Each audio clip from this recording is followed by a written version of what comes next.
ذہنی طور پر اتنا حوصلہ مند ہو چکے ہیں جتنا کوئی ہو سکتا ہے، اور یہ ان کے ایمان کی وجہ سے ہے۔ انہیں اللہ پر پکا ایمان ہے،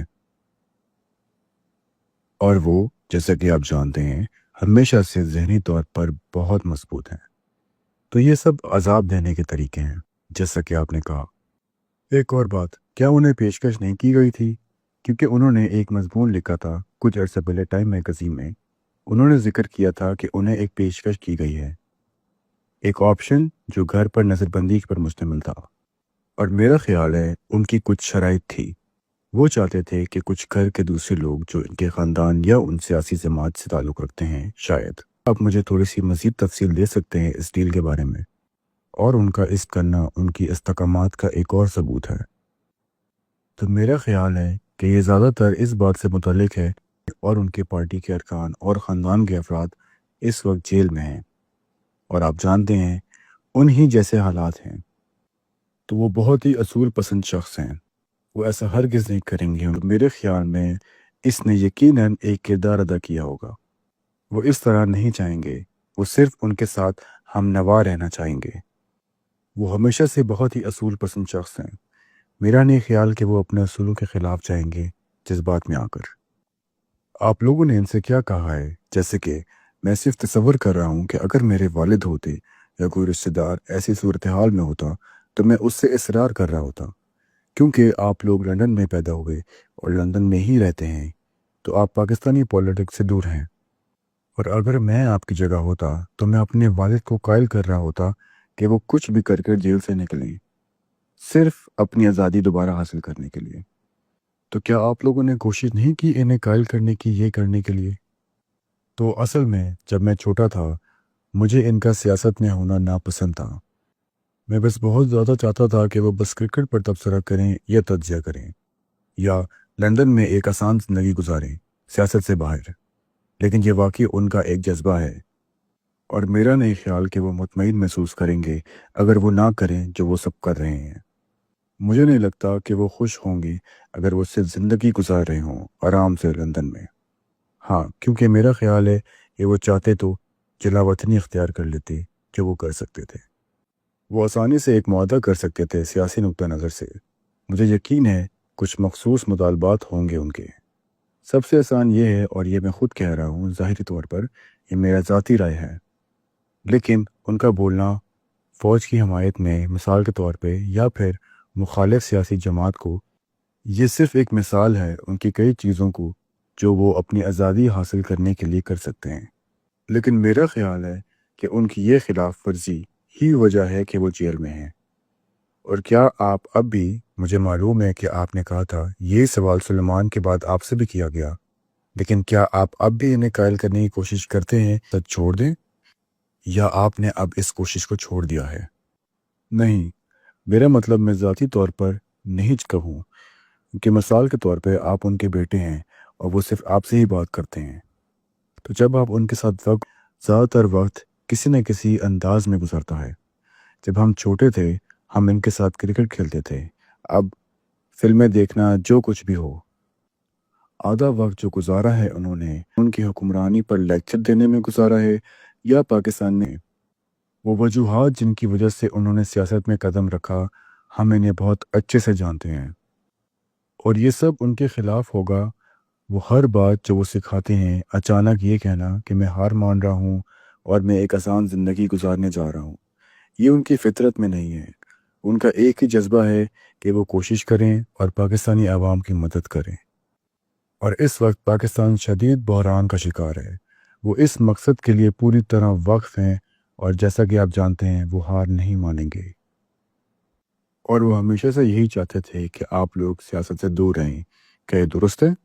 جی ہاں، میرا یہ خیال ہے۔ دراصل اگر آپ غور کریں، پاکستان کی دو بڑی سیاسی جماعتوں پر ایک روایت قائم ہے جو خاندانی سیاست کی صورت میں ہے، جو کہ غالب ہے دو مختلف خاندانوں پر، لہٰذا وہ ہمیشہ سے نہیں چاہتے کہ ان کی سیاسی جماعت اس روایت کی پیروی کرے، اور جی ہاں، لہٰذا میں ذاتی طور پر کبھی نہیں چاہتا کہ وہ پاکستان کی سیاست میں شامل ہوں، اور میرا نہیں خیال کہ وہ یہ چاہتے ہیں کہ ہم بھی سیاست میں آئیں۔ جی ہاں، مجھے علم ہے قاسم، آپ بھی اسی طرح کی پوزیشن میں ہیں، میں شامل نہیں ہونا چاہتے، آپ ایک بہت کامیاب کاروباری شخصیت بھی ہیں، تو آپ کے پاس ایک سیاست سے ہٹ کر بھی زندگی ہے، اور اس بات سے کچھ حد تک ظاہر ہوتا ہے کہ شاید آپ کو میرے اگلے سوال کا جواب معلوم ہو کہ آپ یہ انٹرویو اب کیوں اور اس وقت کیوں دے رہے ہیں۔ تو سب سے بڑھ کر ہم نے آزمایا ہے جس کے بارے میں ہمیں لگے کہ وہ انہیں باہر نکالنے میں مدد کر سکتا ہے۔ ہم نے کبھی نہیں سوچا تھا کہ وہ اتنے عرصے تک اندر رہیں گے جتنا وہ اب تک رہ رہے ہیں آ رہا ہے، لہٰذا ہم کسی حد تک ان راستوں سے مایوس ہو چکے ہیں، اور ہم نے فیصلہ کیا ہے کہ ٹھیک ہے، اب واحد راستہ یہ ہے کہ کوئی عملی اقدامات لیا جائے کہ سامنے آ کر عوام کا خیال ہے۔ میں آپ کا شکر گزار ہوں کہ آپ نے اجازت دی کہ ہم یہاں اس معاملے پر بات کر سکیں۔ جو ہم چاہتے ہیں وہ ہے پاکستان کی طرف سے بین الاقوامی دباؤ، کیونکہ اس وقت عمران خان ایک غیر انسانی زندگی گزار رہے ہیں۔ وہ نہیں دے رہے انہیں بنیادی انسانی حقوق، وہ واقعی میں کسی بھی طور پر کافی اقدامات نہیں کر رہے، اور جو ہم چاہتے ہیں وہ ہے عالمی دباؤ۔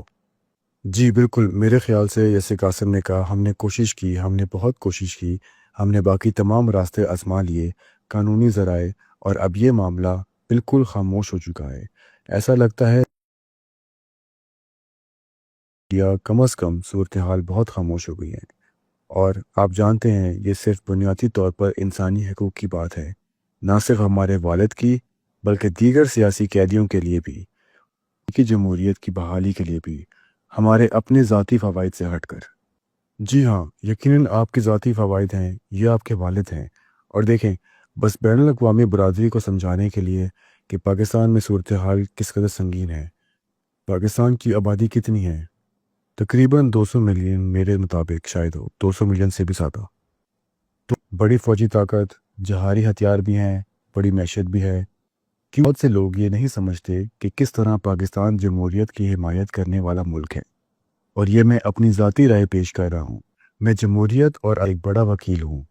پاکستان میں جو ہوا ہے، ایکس کو لفظی طور پہ ممنوع کر دیا گیا ہے، مکمل طور پہ ممنوع کر دیا گیا ہے، مظاہرین پر ہلاکت، آپ کے والد کا نام ٹی وی سے منع کر دیا تھا، ریڈیو اسٹیشن اور سوشل میڈیا سے بھی، یقین کریں کوئی ان کا نام بھی نہیں لے سکتا تھا۔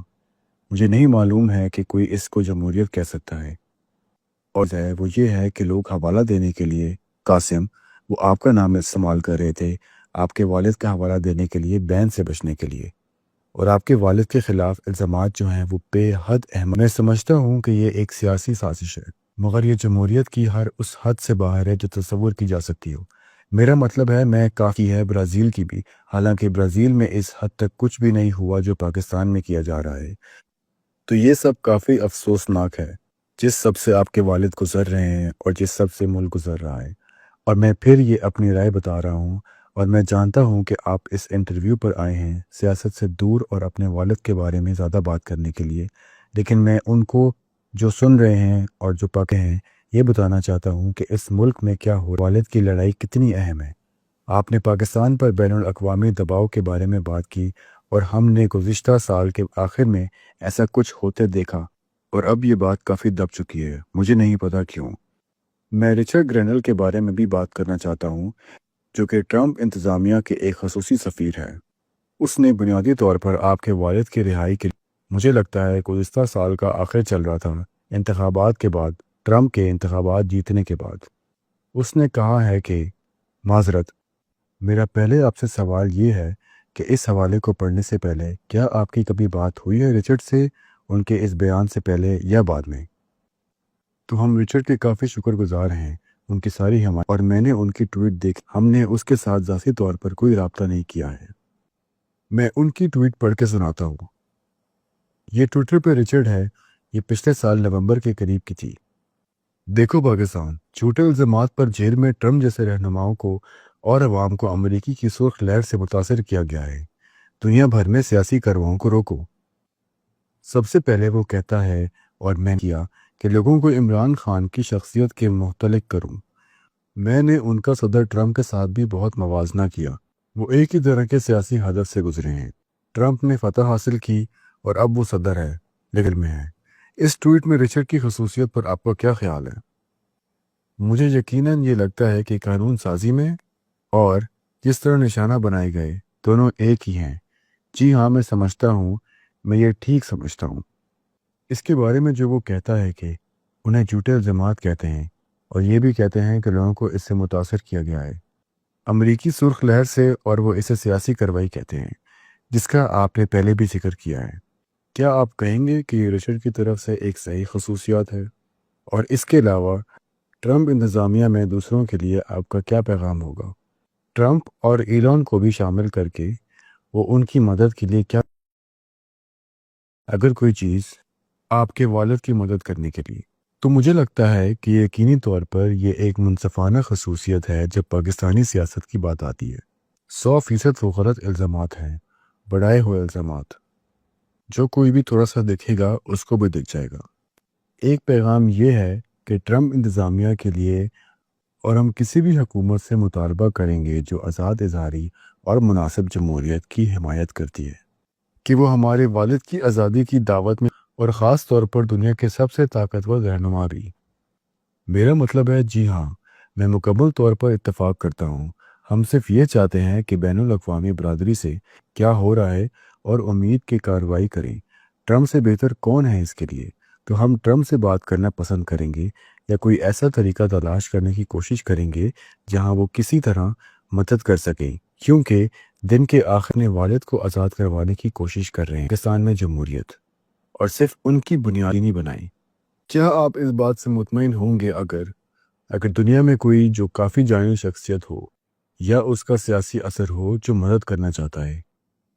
اور یہ سوال میں نے ابھی کیا آپ چاہتے ہیں کہ وہ صرف اس بارے میں عوامی سطح پر بات کریں، یا آپ چاہیں گے کہ وہ آپ سے ملیں؟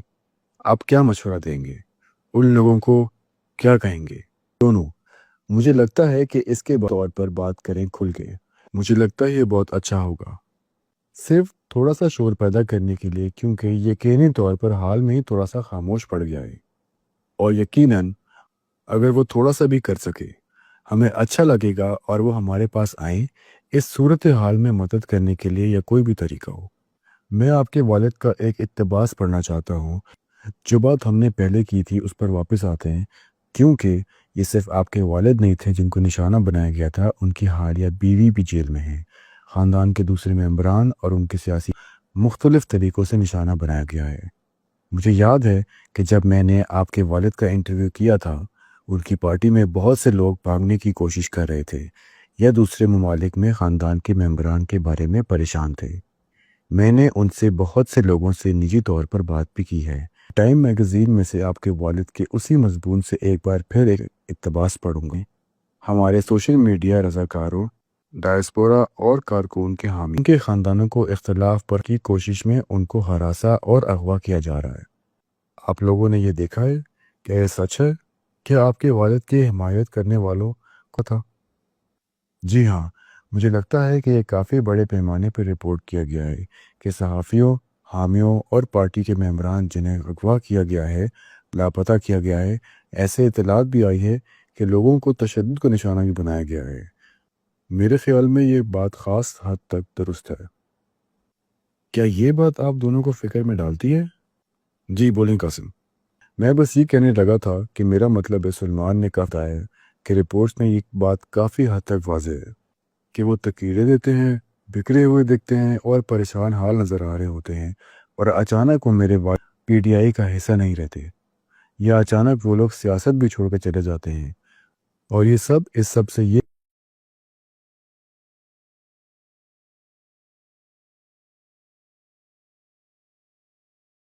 حد تک صاف ظاہر ہے۔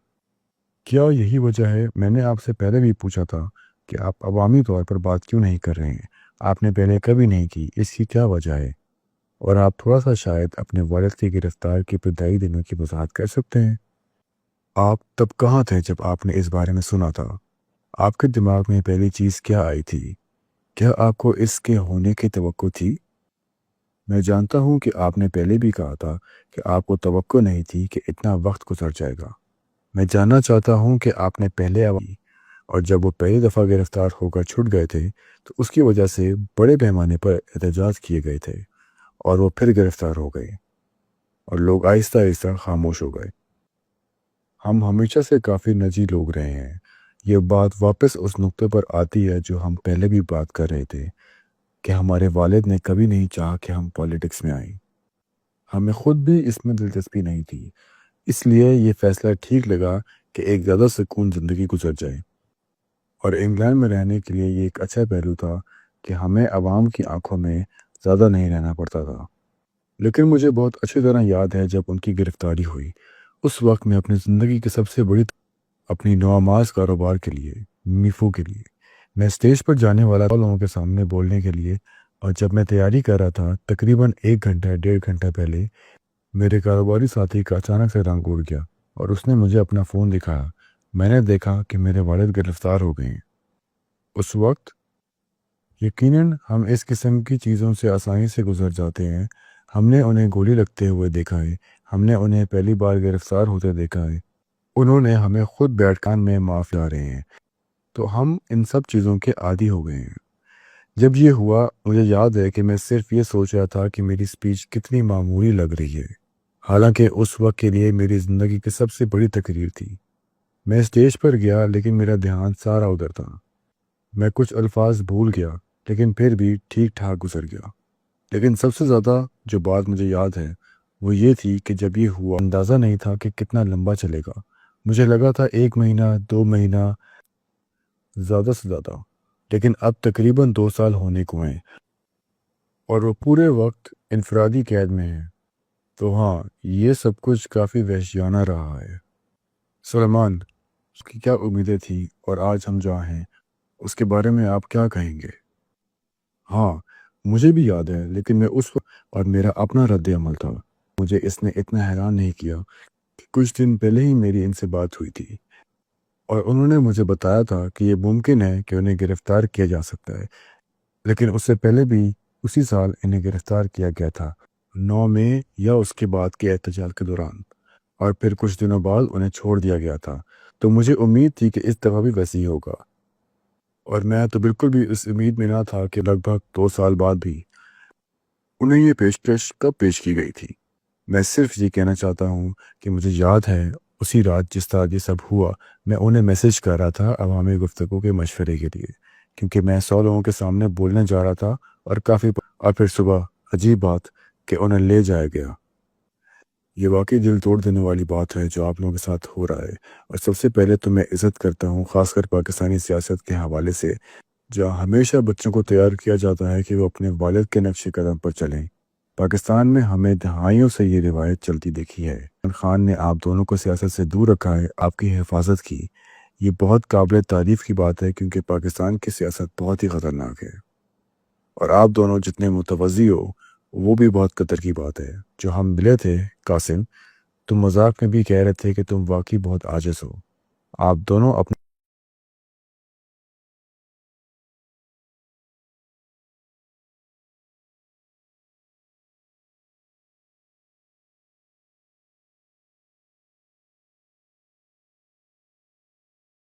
میں آواز اٹھا رہے ہو، جبکہ پتہ ہے کہ پاکستانی فوج اور حکومت کس حد تک ظالم ہو سکتی ہے، اور ان لوگوں کے خلاف جو عمران خان کے حق میں بولتے ہیں۔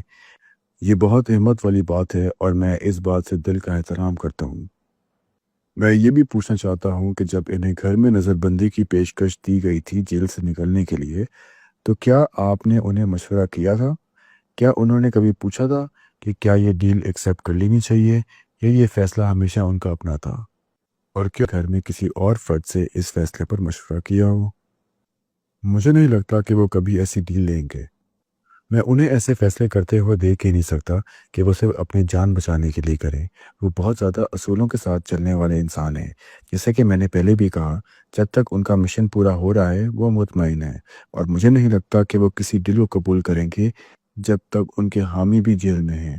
ان کی طرف سے مجھے نہیں لگتا کہ وہ گھر چلے جائیں گے اور بیٹھ جائیں گے جبکہ باقی لوگ جیل میں ہوں گے۔ اور ایک اور بات جو لوگ واقعی جاننا چاہیں گے وہ یہ ہے کہ آپ کے والد کے ساتھ کالز ہوتی تھیں، ان میں آپ لوگ کس چیز پر بات کرتے تھے؟ کیا وہ کوئی دیانی باتیں کرتے تھے؟ خاص کر اب جب وہ جیل میں کافی کچھ پڑھ رہے ہیں اور نئی چیزیں سیکھ رہے ہیں، کیا آپ ہم سے کچھ واضح کر سکتے ہیں؟ میں جانتا ہوں کچھ باتیں آپ کی نجی ہوں گی، لیکن ان سب لوگوں کے لیے جو آپ کے والد کے ساتھ دے رہے ہیں، ان پر یقین رکھتے ہیں اور جن لوگوں نے پچھلے سال احتجاج میں اپنی جان تک داؤ پر لگا دی ان کے لیے کچھ وقت اچھا ہوگا۔ یہ باتیں کیسی ہوتی ہیں؟ کچھ ایسے پیغامات جو آپ کے والد چاہتے ہیں یہاں تک پہنچیں آپ کی نجی گفتگو کے علاوہ؟ تو ایک چیز یہ ہے کہ ہاں وہ بہت سی باتیں نجی ہوتی ہیں اور زیادہ تر گھر کے متعلق ہوتی ہیں، لیکن کبھی کبھی ہلکے پھلکے انداز میں وہ بات کرتے ہیں۔ حال ہی میں ایک بار وہ ہنس رہے تھے کہ ان کے مخالفین کتنے مایوس ہو گئے ہیں، صرف ان پر تشدد کرنے کے وہ ہنس کر کہہ رہے تھے کہ اب تو میرا ویسے بھی باہر کی دنیا سے رابطہ نہیں ہے۔ جب کبھی انہیں اپنے لائر سے ملنے دیا جاتا تھا تو ان سے کہتے تھے تو بتاؤ دنیا میں کیا ہو رہا ہے، جیسے ایک ہلکا پھلکا مذاق ہو۔ وہ بہت اچھی طرح سمجھ گئے ہیں کہ لوگ کتنے مایوس ہو گئے ہیں، اور سینسرشپ کا لیول بھی بہت عجیب ہے۔ اگر آپ کو پتا ہے ورلڈ کپ کے سلسلے میں 1992 کے ورلڈ جس میں وہ پاکستان کے کپتان تھے نے جیت حاصل کی تھی، ان کی تصویروں کو ہر جگہ بلر کر دیا گیا تھا اور کراپ کر دیا گیا تھا۔ سوچو ورلڈ کپ جیتنے والے کپتان کے ساتھ ایسا سلوک، کتنی چھوٹی سوچ ہے۔ تو ہنس رہے تھے، جو ایک چھوٹی سی لیکن دلچسپ سی بات ہے۔ صبر، انہوں نے ان کی تصویر کراپ کر دی تھی۔ میں آپ کو بعد میں بولنے کا موقع دوں گا، لیکن مجھے اس بات کا نہیں پتا تھا، یہ تو کچھ زیادہ ہی کارٹون جیسا لگ رہا ہے۔ تو اصل میں ان تصویروں میں جو کرکٹ ورلڈ کپ سے متعلق تھی جہاں وہ کپتان تھے، ان میں ان کی تصویروں کو کراپ کر دیا گیا ہے۔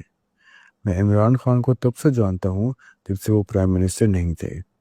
جیسے ہوں ایک بڑا دیہی علاقوں والا ملک، میں عمران خان کو کرکٹ اسٹار کے طور پر کافی اچھی طرح سے جانتا ہوں۔ تیروں میں ہوتے ہیں ہر پوز میں، لیکن اب انہیں اس میں سے بھی ہٹا دیا گیا ہے۔ ہاں، یہ لوگ سینسرشپ میں نہ تو کوئی حکمت عملی دکھاتے ہیں اور نہ ہی کوئی شرافت، بس اب سب کچھ کھلی آنکھوں کے سامنے ہو رہا ہے۔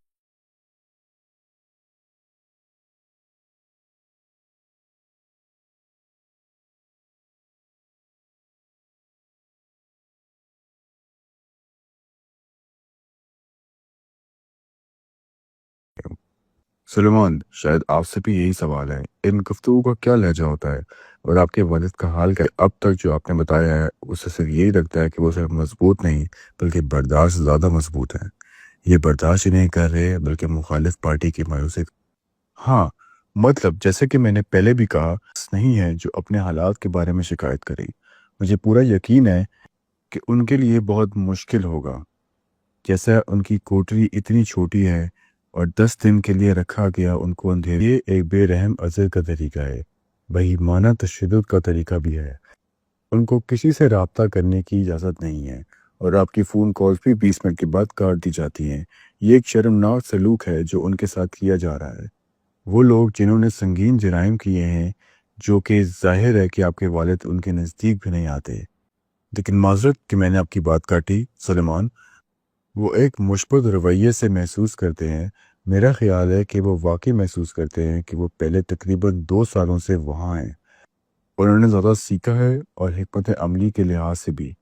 آپ جانتے ہیں انہوں نے واقعی ایک اچھا لائے عمل تیار کیا ہے کہ وہ مستقبل میں کیا کرنا چاہتے ہیں۔ یہ خیال ہے کہ وہ ہمیشہ پر امید رہتے ہیں اور وہ اسے ایک بہترین سیکھنے کا موقع سمجھتے ہیں، جیسے کہ آپ جانتے ہیں اگرچہ ظاہر ہے کہ یہ اصل میں کتنا مشکل ہے۔ جی ہاں، میں یہ کہنا چاہتا ہوں کہ وہ ہمیشہ سے بہت مطالعہ کرنے والے ہیں، لیکن اب ان کے پاس اتنا وقت ہے کہ وہ تاریخی شخصیت کے بارے میں پڑھ سکیں، گزشتہ قائدین کے بھی بارے میں اور ایمان کے بارے میں بھی، اور ان کا ماننا ہے کہ وہ پچھلے 2 سالوں میں پچھلے 20 سالوں سے زیادہ ترقی کر چکے ہیں، اور انہوں نے بالکل یہ الفاظ کہے ہیں کہ اس کے ساتھ ساتھ وہ ذہنی طور پر کتنے ترقی یافتہ ہوئے ہیں، اور وہ کہتے ہیں کہ روحانی طور پر بھی۔ جیسا کہ آپ جانتے ہیں کہ وہ یہ حکمت عملی بنا رہے ہیں کہ رہائی کے بعد پاکستان کے لیے کیا کر سکتے ہیں۔ تو ہاں، وہ ان چند لوگوں میں سے سب کے بعد بھی باہر امید کے ساتھ زیادہ مضبوط بن کر نکلیں گے۔ کیا آپ کو لگتا ہے کہ وہ واقعی باہر آئیں گے؟ میرا مطلب ہے یقیناً میں یہی، مگر ہم یہاں کیوں ہیں؟ اس کی وجہ یہ ہے کہ آپ جانتے ہیں ہمیں لگتا ہے کہ ہمارے پاس کے راستے محدود ہوتے جا رہے ہیں، اور جو چیز ہمیں سب سے زیادہ پریشان کر رہی ہے وہ یہ ہے کہ پاکستان پر خود دباؤ تھا، خبروں کا زور۔ آپ جانتے ہیں یہ سب حال میں ہی کافی حد تک ختم ہو گیا، یہ مدھم پڑ گیا ہے۔ تو ہم یہاں اس لیے ہیں کیونکہ ہم واقعی پریشان ہو رہے ہیں، فطری طور پر اس وقت بہت پریشان ہیں، یہاں تک کہ ان پر ایسے مقدمات قائم کرنے کی دھمکیاں دی گئی ہیں جس میں سزائے موت آپ جانتے ہیں اس لیے کر رہے ہیں۔ وجہ یہ ہے کیونکہ حالات جا رہے ہیں، لیکن جی ہاں، ہم امید کرتے ہیں، جی ہم صرف پر امید رہ سکتے ہیں۔ کیا وہ جانتے ہیں کہ آپ یہ انٹرویو کر رہے ہیں؟ جی ہاں، ہم نے ان سے پوچھا تھا۔ یہ وہ چیز ہے جس کے پیچھے وہ شاید نہ ہوں، اور یہ ہمیں بہت پریشان کر رہی تھی۔ وہ ہمیشہ چاہتے ہیں کہ ہم نجی زندگی گزاریں اور سیاست اور دنیا سے دور رہیں، لیکن ہم نے ان سے پوچھا، ایک کال پر پوچھا، اور ہم نے کہا کہ آپ کو کیا لگتا ہے کہ یہ ٹھیک ہوگا؟ ہم یہ کرنا چاہتے ہیں، ہم دیکھنا چاہتے ہیں کہ کیا ہم کچھ مدد کر سکتے ہیں، اور انہوں نے کہا کر لو۔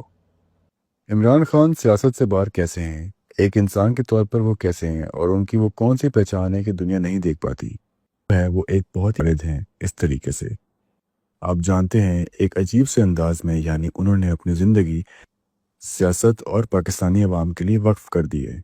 اس طریقے سے ان کے ذہن میں لاکھوں بچے مجھے لگتا ہے کہ ہوں گے، لیکن انہیں جب بھی موقع ملتا ہے، انگلینڈ آتے تھے، ہم پاکستان جاتے تھے، تو وہ کسی طرح 2 ہفتے صرف ہمارے ساتھ گزارنے کے لیے نکال لیتے تھے، جو کہ ایک بہت مشکل کام ہے کسی اتنے مصروف آدمی کے لیے۔ احساس نہیں ہے کہ وہ آدھے سے زیادہ کافی کہہ لیں مزاحیہ انسان بھی ہیں، لیکن آج کل ہم انہیں کافی عرصے سے نہیں دیکھ پائے ہیں۔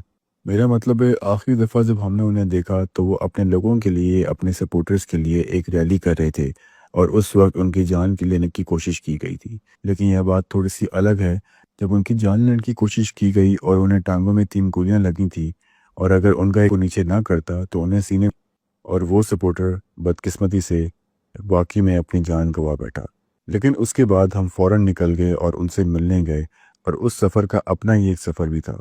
ہم تقریباً 15 گاڑی ایک بام پروف گاڑی میں تھے، وہاں ایک نقلی گاڑی بھی تھی، اور ایک گاڑی جس میں ڈیٹنیٹرز تھے جو پیچھے سے تیار تھی۔ جب ہم گھر پہنچے تو ہمیں یہ دیکھنا پڑا کہ ہمارے کھانے میں زہر نہ ہو۔ ہمیں کھڑکیوں سے دور رہنا پڑتا تھا کیونکہ سنائپر کا خطرہ تھا۔ ہر جگہ افراتفری تھی، سب کچھ انتہائی پریشانی سے بھرا تھا، اور یہ آخری مرتبہ تھا جب ہم نے انہیں دیکھا۔ یہ وہ آخری دفعہ تھا جب ہم ان سے ٹھیک سے مل پائے تھے اور بات کر پائے تھے، اور وہ اس وقت ویل چیئر میں تھے، گولیاں لگی ہوئی تھی، اور بہت عجیب لگتا تھا انہیں ویل چیئر میں دیکھنا، کیونکہ وہ عام طور پر ایک بھرکار شخصیت رہتے تھے، پھر بھی چلنے میں مشکل کے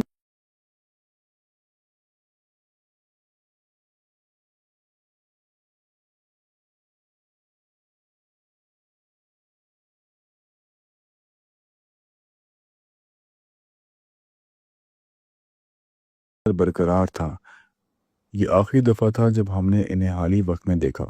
اس سے پہلے بھی ہم ان سے زیادہ، مگر ہمارے ہو سکتا تھا ہمیں دیکھنے کے لیے وقت نکالتے تھے۔ انہیں سال میں 7 یا 8 بھی مدتوں کے لیے، وہ ایک نہایت وفادار، واقعی نہیں لگتا کہ لوگ یہ واقعی سمجھتے ہیں۔ آپ کھڑکیوں سے دور رہ رہے تھے کیونکہ سنائپر کا خطرہ تھا۔ لوگ یہ چیک کر رہے تھے کہ کہیں آپ کے کھانے میں زہر تو نہیں۔ وہ یہ چیک کر، او خدایا، یہ تو پاگل پن ہے، کیا زندگی ہے۔ دیکھنا پڑتا تھا کہ کھانا کہاں سے آیا ہے، بس اصل میں یہ سب سے ضروری ہوتا تھا۔ اور جب ہم وہاں گئے تو ہمارے سب رشتہ دار کمپاؤنڈ میں آئے تھے۔ میں ان کے ساتھ کرکٹ کھیلنا چاہتا تھا اور ایسی چیزیں، لیکن ہمیں گارڈن میں باہر نکلنے کی اجازت بھی نہیں تھی۔ حالانکہ آس پاس اونچی دیواریں تھیں، لیکن ان کا کہنا تھا کہ آس پاس بہت اونچی عمارتیں ہیں، اس کے نہیں ہیں، اور آپ کو دیکھنا چاہیے تھا۔ جب ہم ایئرپورٹ سے گاڑی تک یا گاڑی سے ایئرپورٹ تک جا رہے تھے، ہمیں ایسے گھیر لیا گیا تھا جیسے پینگوئنز کے ارد گرد حفاظت کی ہو، اور ہمیں جلدی سے گاڑی میں گھسیڑا گیا۔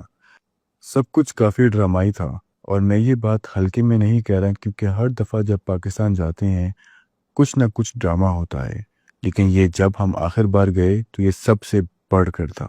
کیا آپ کو اب وہاں جانا محفوظ محسوس ہوگا اگر آپ اپنے والد سے مل سکتے؟ ہمیں منع کیا گیا ہے جانے کے لیے، کیونکہ ہماری آنٹیاں گرفتار ہو گئی ہیں، ہمارے کزنز بھی گرفتار ہو گئے ہیں، کچھ تو جیل میں ہیں، اور ہمیں دھمکیاں بھی کافی زیادہ ہیں، اور ہم جاتے ہیں تو ہم اپنے والد کے لیے ایک ظاہری کمزوری بن جاتے ہیں،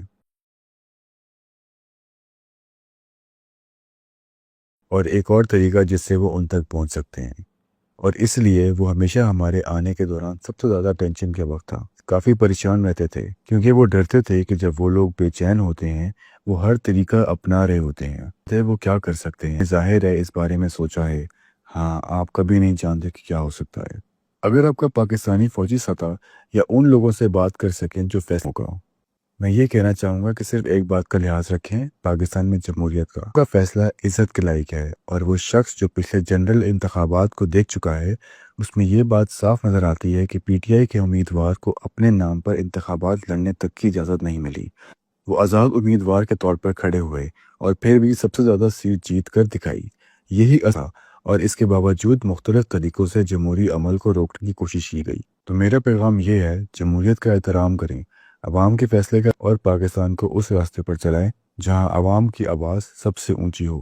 بالکل، جب آپ دیکھتے ہیں کہ پچھلے الیکشن میں جس طرح کے طریقے استعمال کیے گئے تو یہ سب کچھ کسی ڈیموکریسی کا حصہ نہیں لگتا۔ ایک ایسے تقریباً 40% لوگ غیر تعلیم یافتہ ہیں، ان لوگوں کے لیے بیلٹ پہ نشان دیکھ کر ووٹ دینا بہت ضروری ہوتا ہے، اور اسی نشانی کو کرکٹ کا بیٹ جو کہ عمران خان سے جڑا ہوا ہے الیکشن سے چند دن پہلے بین کر دیا گیا۔ اس کا مطلب یہ ہے کہ عوام کو یہ تک نہیں معلوم ہو سکا کہ یہ ووٹ کہاں دینا ہے۔ اس کے علاوہ الیکشن کے دن ٹویٹر بین کر دینا، انٹرنیٹ بند کر دینا، اس سب سے انتخابات میں دھاندلی ظاہر ہے۔ شاید یہ سب سے ظاہری دھاندلی انتخابی مداخلت جو میں نے کسی جمہوری نظام میں دیکھی۔ تمہارے والد قید میں ہیں کچھ الزاموں کی بنیاد پر، اور شاید میں آخری 2 سوال پوچھنے سے پہلے شاید سلیمان میں نے بات کی ہے کہ یہ الزامات کتنے بے معنی اور بے مطلب ہیں۔ کیا الزام لگائے ہیں تمہارے والد پر؟ ایسے کون سی باتیں ہیں جن کی وجہ سے وہ قید میں ہیں؟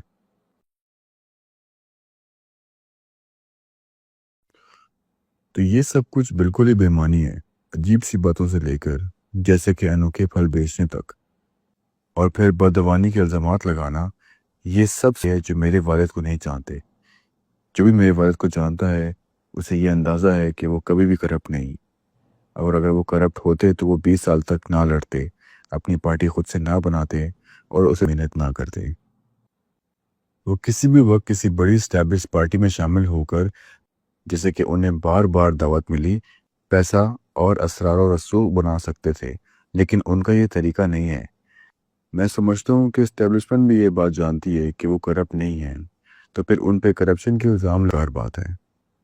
اب سوال اٹھتا ہے، قاسم، اس انٹرویو سے پہلے، جبکہ یہ معاملہ اتنا نازک ہے، جب پاکستان میں جو کچھ ہو رہا ہے وہ سب کے دونوں نے کبھی بھی پبلک میں بات نہیں کی، تو آپ کی فیملی کا کیا رد عمل تھا؟ یہ فیملی جسے 2 سال سے زیادہ عرصے سے نشانہ بنایا گیا ہے، ان کا کیا کہنا تھا ان سب پر؟ کچھ لوگ اس فیصلے کے پیچھے پوری طرح کھڑے تھے، لیکن کچھ کا رد عمل ملا جلا تھا۔ یہ اس بات پر انحصار کرتا ہے کہ آپ کس سے پوچھ رہے ہیں۔ آخر میں ہم نے انہیں یہ بات سمجھا دی کہ اگر اس کام میں تھوڑا سا بھی فرق، اگر کسی طریقے سے ہم ان کی رہائی میں مدد کر سکیں، وہ انٹرنیشنل کمیونٹی سے گزارش کرنا ہو یا ٹرمپ جیسے کسی شخص سے بات کرنا ہو، تو یہ کوشش کرنا ضروری ہے۔ اگر تھوڑا سا بھی فرق پڑتا ہے تو یہ سب کچھ کرنا بہت قابل ہے۔ تو ہم خیرہ عوام میں دکھانے کے لیے تیار ہیں اس مقصد کے لیے۔ میرا آخری سوال آپ لوگوں سے یہ ہے، اگر یہ انٹرویو ان کے ساتھ ہو رہا ہوتا، اگر کسی طرح ہم ایک کیمرہ چھپ کر جیل میں لے کر لائیو ریکارڈ کر لیا ہوتا، تو وہ کیا کہتے؟ ان کا پیغام کیا ہوتا، خاص کر پاکستان کے لوگوں کے لیے اور باقی دنیا کے لیے؟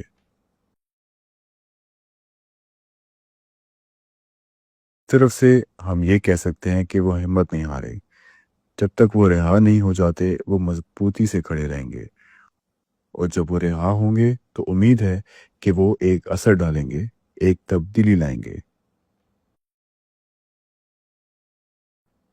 اور آپ دونوں، قاسم اور سلیمان، کا پیغام کیا ہوگا پاکستان کے لوگوں کے لیے اور دنیا کے لیے؟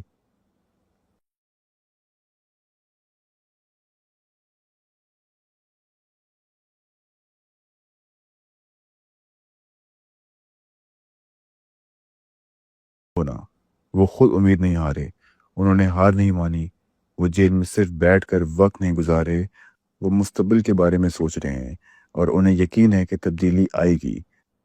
تو امید بنائے رکھیں اور اس ناانصافی کے خلاف آواز اٹھاتے رہیں۔ اور جو لوگ دنیا بھر میں ہیں ان کے لیے ضروری ہے کہ آپ کچھ فرق ڈال سکتے ہیں تو ضرور کچھ کریں۔ ایک ایسے شخص کو تنہائی قید میں رکھا گیا ہے جو پاکستان کا لیڈر ہونا چاہیے، اسے بنیادی انسانی حقوق سے محروم کیا گیا ہے، اس پر کچھ وقت میں تشدد بھی کیا گیا ہے۔ اگر آپ انسانی حقوق کے حامی ہیں تو یہ مسئلہ آپ کی لسٹ میں سب سے اوپر ہونا چاہیے۔ کیا کوئی ایسی بات ہے جو مجھ سے رہ گئی ہو جو وہ اس وقت جھیل رہے ہیں؟ کیونکہ مجھے لگتا ہے کہ دنیا کو یہ بتانا ضروری ہے۔ وہ مجھ سے ناراض ہوں گے یہ کہنے پر، لیکن وہ ایک ایسے شخص ہیں جو اپنے 70 سال میں شاید جسمانی طور وہ کافی فٹ ہیں، لیکن جب آپ سوچتے ہیں کہ 70 سال کا آدمی چھوٹی سی کوٹری میں بند ہے اور کبھی کبھی بالکل اندھیرے میں رہتا ہے، بجلی بند کرتی جاتی ہے، ڈاکٹر تک دستیاب نہیں ہے، اور وہ کچھ عرصے پہلے 3 گولیاں بھی کھا چکے ہیں، تو یہ تمام صورتحال بالکل غیر انسانی ہے۔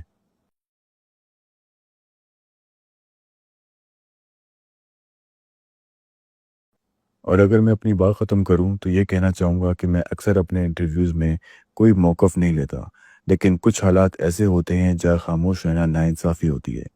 پاکستان ایک بہت بڑا ملک ہے، جیسا کہ آپ نے کہا 200 ملین سے زیادہ لوگ، یا تقریباً 1/4 بلین لوگ ہیں، ایک نیوکلیر پاور ہے، ایک اکنامک پاور بھی ہے۔ سب سے اہم بات یہ ہے کہ عمران خان جتنے بھی باغی ہیں ہے کہ میں ان کی کچھ پالیسی سے اختلاف رکھتا ہوں، اور ہو سکتا ہے کہ آپ دونوں بھی اپنے والد کی کچھ باتوں سے اختلاف رکھتے ہوں، پر لوگوں نے ان کو ووٹ دیا ہے اور دنیا کو۔ اگر آپ چپ رہ جائیں جب ایک جمہوریت کو دبایا جا رہا ہوتا ہے، اور اگر یہ معاملہ کسی بھی جمہوریت میں دہرایا جا سکتا ہے، اس لیے بہت ضروری ہے کہ آپ کی سیاسی سوچ کچھ بھی ہو، لیکن کچھ بنیادی اصولوں کے لیے کھڑے رہنا چاہیے۔ جمہوریت ان میں سے ایک ہے۔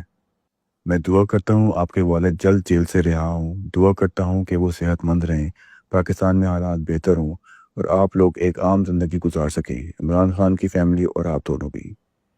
میں آپ کا وقت دینے کا بہت شکریہ ادا کرتا ہوں۔ عمران خان کا بھی شکریہ کہ انہوں نے اس انٹرویو کی اجازت دی، اور میں امید کرتا ہوں کہ جلد دوبارہ عمران خان کا انٹرویو کروں۔ قاسم اور سلمان، آپ دونوں کا بہت شکریہ۔ خدا حافظ۔